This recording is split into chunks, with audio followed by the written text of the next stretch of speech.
Hi, ಇವತ್ತು ನಾನು bread sandwich ಮಾಡ್ತಾಯಿದ್ದೀನಿ. ಸ್ವಲ್ಪ ಮಶ್ರೂಮ್ ಹಾಕ್ಕೊಳ್ಬೇಕು. ಸ್ವಲ್ಪ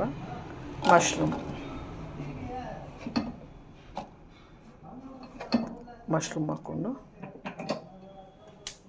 ನನಗೆ ಅದನ್ನು ಫ್ರೈ ಮಾಡ್ಕೋಬೇಕು. ಸ್ವಲ್ಪ ಬ್ರೊಕೋಲಿಯನ್ನು ಹಾಕ್ಕೋಬೇಕು. ಒಂದು ಅರ್ಧ ಸಣ್ಣದಾಗಿ ಕಟ್ ಮಾಡಿಕೊಂಡು ಬ್ರೊಕೋಲಿ ಹಾಕ್ಕೊಂಡು ಫ್ರೈ ಮಾಡ್ಕೋಬೇಕು.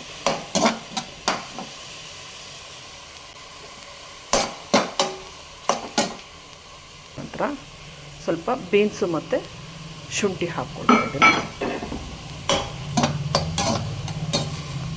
ಇದನ್ನು ಸ್ವಲ್ಪ ಚೆನ್ನಾಗಿ ಫ್ರೈ ಮಾಡ್ಕೋಬೇಕು.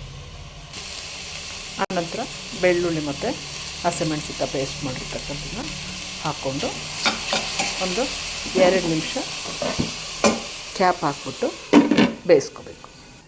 ಇದು ಚೆನ್ನಾಗಿ ಫ್ರೈ ಆಗಿದೆ. ಸ್ವಲ್ಪ ಸಾಲ್ಟ್ ಹಾಕ್ಕೋಬೇಕು.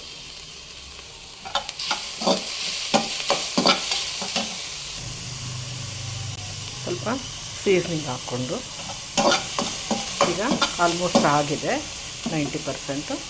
ಈಗ ಸ್ವಲ್ಪ ಲೆಟ್ಯೂಸ್ ಹಾಕ್ಕೊಳ್ಬೇಕು. ಲೆಟ್ಯೂಸ್ ಹಾಕ್ಕೊಂಡು ಜಸ್ಟ್ ಒಂದು 4 ಸೆಕೆಂಡ್ ಫ್ರೈ ಮಾಡ್ಕೊಳ್ಬೇಕು.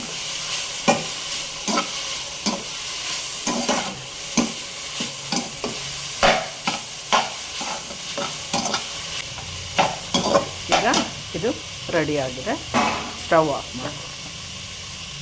ಈಗ ಬ್ರೆಡ್ ಸ್ಯಾಂಡ್ವಿಚ್ ಮಾಡಲಿಕ್ಕೆ ಮಶ್ರೂಮ್ ಸಬ್ಜಿ ರೆಡಿ ಆಗಿದೆ, ಮಿಕ್ಸ್ ವೆಜಿಟಬಲ್ಸು. ಈಗ ಇದನ್ನು ಸ್ವಲ್ಪ ಸ್ಟಫ್ ಮಾಡಿಕೊಂಡು 1 ಬ್ರೆಡ್ ಪೀಸ್ ಜೊತೆಗೆ ನಾವು ಇದನ್ನು ತೊಗೊಳ್ಬೇಕು. ಈಗ ಬ್ರೆಡ್ ಸ್ಯಾಂಡ್ವಿಚ್ಚು ರೆಡಿಯಾಗಿದೆ. ನೀವು ಮನೆಯಲ್ಲಿ ಒಮ್ಮೆ ಹೀಗೆ ಬ್ರೆಡ್ ಸ್ಯಾಂಡ್ವಿಚ್ಚನ್ನು ಮಾಡಿ ಟೇಸ್ಟ್ ಮಾಡಿ ನೋಡಿ. ಲೈಕ್ ಮಾಡಿ, ಶೇರ್ ಮಾಡಿ. Bye bye. Thank you.